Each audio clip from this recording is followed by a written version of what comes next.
Congratulations! You've gotten your real estate license in Georgia, and now you need to figure out what to do with it, okay? There are so many different choices. Let me explain a couple of different processes.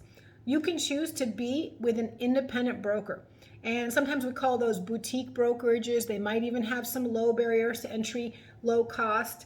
They don't offer a ton, right? But you're able to get in and hold your license there. This is maybe useful for people who are doing this part-time or as a hobby. They're not going to do real estate full-time every single day. They're going to treat it as something that might be a transition point for their current career, or just do friends and family. And so that might be an interesting option for you. So you can research those independent brokers. There's a dependent broker model, which is you work for a brokerage and they feed you leads or opportunities of clients who want to buy or sell. And you're sort of tied to that brokerage and your business model is based on that. And so without that support, you're not really learning any skills. You're sort of receiving fish. And it might work for you. It might be something that you need for right now where you need the business.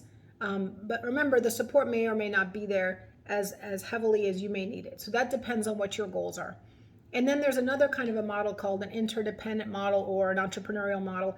And that model is one where you receive massive amounts of training. Now you can either be an independent contractor in that model by yourself, an individual agent, or you can be an independent contractor on a team.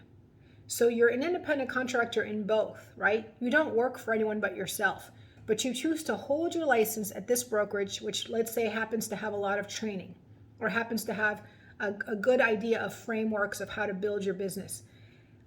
There are opportunities to be an individual in that sort of scenario or to be on a team. What are the benefits? Well, the benefits of being as an individual is you pick and choose when you want to come in and when you don't want to come in, when you want to work, when you don't want to work. That's why you got into real estate in the first place, right? But it might take you longer to build a solid business because you don't know anything. You don't know how to market yourself. You don't know how to brand. You don't have the income right now to spend money on lock boxes and signs and marketing and find a way to keep all this stuff in technology on the computer. So this is a little bit of a harder barrier to entry, but it works for some people who want to stay with their own brand, their own name, and do it themselves. On the contrary, you have someone who is willing to partner with someone else to go faster and further, and they have all their expenses taken care of. And they walk into an environment where there's mentorship and training and coaching.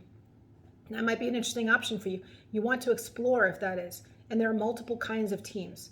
And our team is very special and specific, and we can learn more about that in the next video. So stay tuned.